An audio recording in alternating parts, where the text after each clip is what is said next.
Well, বাংলাদেশের বেশিরভাগ শিক্ষিত মানুষ তারা ইন্টারভিউ বোর্ডে প্রপারলি ইংরেজিতে কমিউনিকেশন করতে পারে না, প্রশ্নের উত্তরগুলো ইংরেজিতে দিতে পারে না। এই জন্য তারা কনফিউজ হয়ে যায়, তারা কনফিডেন্স হারিয়ে ফেলে এবং তারা যতটুকু জানে ততটুকু ইংরেজিতে প্রেজেন্ট করতে পারে না। সো এই জন্য আজকের ভিডিওতে আমি শেয়ার করব যে আপনারা কিভাবে একটা প্রিপারেশন নিতে পারেন যাতে ইন্টারভিউ বোর্ডে মোটামুটি আপনি নিজেকে প্রেজেন্ট করতে পারেন, আপনি যে কাজগুলো জানেন সেগুলো বলতে পারেন। তো চলুন শুরু করা যাক।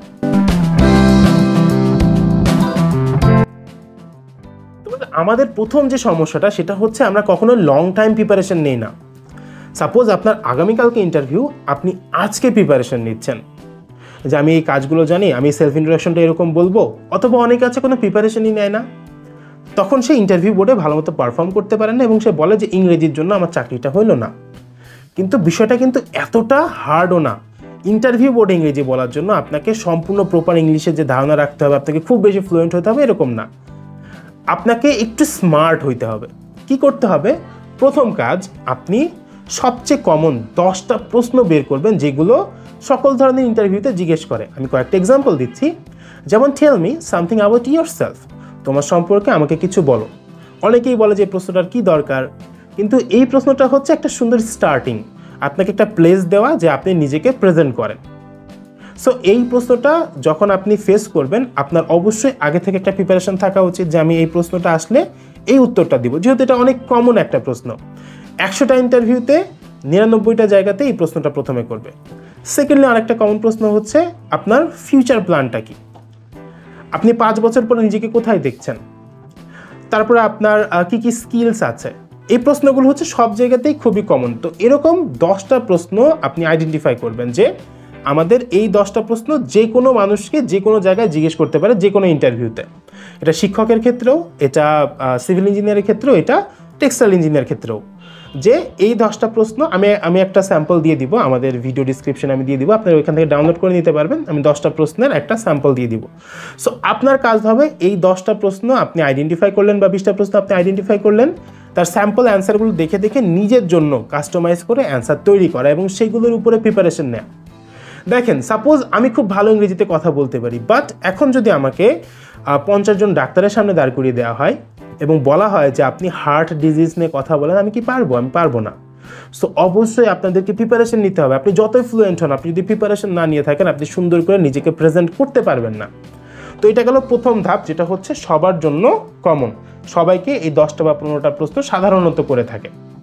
আপনার ইন্টারেস্ট, আপনি কি কি কাজ করেন, ফ্রি টাইমে কি করেন, আপনার এলাকাও অনেক সময় জিজ্ঞেস করে জেনারেল প্রশ্ন সময় বেশি থাকলে। সো এটা গেল প্রথম ধাপ।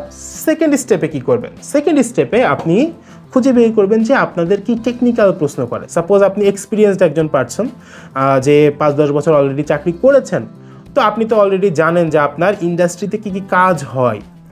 ধরে নিলাম যে আপনি একজন সিভিল ইঞ্জিনিয়ার, তো আপনি আপনার সাইটে কি কি কাজ করেছেন, ওই কাজগুলো কীভাবে বর্ণনা করতে হয়, ওই সাইট সম্পর্কে কীভাবে কথা বলতে হয়, এটা আপনি জানেন। সো কী কী প্রবাবলি প্রশ্ন আসতে পারে, পসিবল কী কী প্রশ্ন আসতে পারে, এই প্রশ্নগুলো আপনার এবার লিখতে হবে। সাপোজ 5টা প্রশ্ন আপনি লিখে রাখলেন। আমি আমাদের স্টুডেন্টদেরকে এইভাবে বলি এবং আমাদের স্টুডেন্টরা তাদের ইন্ডাস্ট্রির প্রশ্নগুলো লিখে। সো আপনার কাজটা হবে যে আপনার ইন্ডাস্ট্রিতে কী কী প্রশ্ন আসতে পারে। ফর এক্সাম্পল, আপনি কোডিং নিয়ে কাজ করেন, তো আপনাকে জিজ্ঞেস করতে পারে যে এই কোডিংটা কীভাবে করবো। আপনি মার্কেটিং নিয়ে কাজ করেন, আপনাকে ডিজিটাল মার্কেটিং নিয়ে প্রশ্ন করতে পারে, আপনাকে মার্কেট রিসার্চ করা নিয়ে প্রশ্ন করতে পারে। আপনি টেক্সটাইল ইঞ্জিনিয়ার, আপনাকে কাপড়ের রং নিয়ে প্রশ্ন করতে পারে, সুতা নিয়ে প্রশ্ন করতে পারে। সো এরকম টেকনিক্যাল প্রশ্নগুলো যেগুলো আপনার মাথায় আসে, এগুলো আপনি সুন্দর করে লিখে ফেলবেন এবং তারপরে এটার অ্যান্সারগুলো আপনি ইংরেজিতে লেখার চেষ্টা করবেন। সো প্রথমে আপনার 10-15টা কমন প্রশ্ন যেগুলো সবাইকেই জিজ্ঞেস করবে এবং তার সাথে 10-15টা আপনার ইন্ডাস্ট্রির প্রশ্ন আপনার লেখা হয়ে গেছে। তো টোটাল 20টা বা 30টা প্রশ্ন হয়েছে এবং এইটার উপরে আপনার লং টাইম প্রিপারেশন থাকতে হবে। হ্যাঁ, আপনাকে যে এই প্রশ্নগুলোই করবে এরকম না, অনেক ক্ষেত্রে এটার বাইরেও প্রশ্ন করতে পারে, বাট যদি 10টা প্রশ্ন করে 8টা প্রশ্ন এখান থেকে করবে। এর বাইরে কি প্রশ্ন করবে আপনাকে? সাপোজ আপনি একজন ম্যাথের টিচার, আপনাকে কি বলবে যে আপনি এই ম্যাথ পারেন কিনা, এর বাইরে কি প্রশ্ন করতে পারে? এই যে প্রথম কমন প্রশ্নগুলো, ওইগুলো যখন আপনাকে জিজ্ঞেস করবে তখন আপনি প্রেজেন্ট করলেন, ওরা বুঝতে পারলো যে আপনি মানুষটা কেমন, আপনার কনফিডেন্স আছে, আপনি ইংরেজিতে কমিউনিকেশন করতে পারেন ইনাফ। তারপরে আপনাকে টেকনিক্যাল প্রশ্ন করলো, টেকনিক্যাল প্রশ্নগুলো আপনি সুন্দর করে অ্যান্সার দিলেন, যেহেতু আপনার আগে থেকে প্রিপারেশন নেওয়া আছে, আপনি ওইখানেও ভালো করলেন। ইনাফ।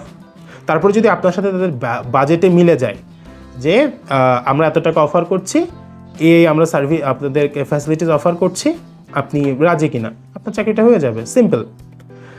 অনেকেই অনেক ধরনের এক্সকিউজ দেখান যে আমার এটা ছিল না, ওইটা ছিল না। আসলে বিষয়টা হচ্ছে একজন বেসরকারি চাকরির ক্ষেত্রে যে ইন্টারভিউ বোর্ডে বসে আছে তার টার্গেট হচ্ছে তার যে বাজেট, ওই বাজেটের ভিতরে সবচেয়ে সুইটেবল পার্সনকে হায়ার করা। ওনার বাজেট 50,000 ভিতরে উনি বেস্ট এক্সিকিউটিভকে হায়ার করবে। সো আমাদের টার্গেট থাকবে যে আমরা 15টা প্রশ্ন, কমন প্রশ্ন লিখে নিলাম, 15টা টেকনিক্যাল প্রশ্ন যেগুলো আমার আপনার ইন্ডাস্ট্রিকে বুঝতে হবে। সাপোজ আপনি একজন ফ্রেশার, তো সেক্ষেত্রে আপনি কি করবেন, আপনি আপনার সিনিয়রদের সাথে আলোচনা করবেন, আপনার টিচারদের সাথে আলোচনা করবেন যে কোন ধরনের প্রশ্ন আমাকে জিজ্ঞেস করতে পারে।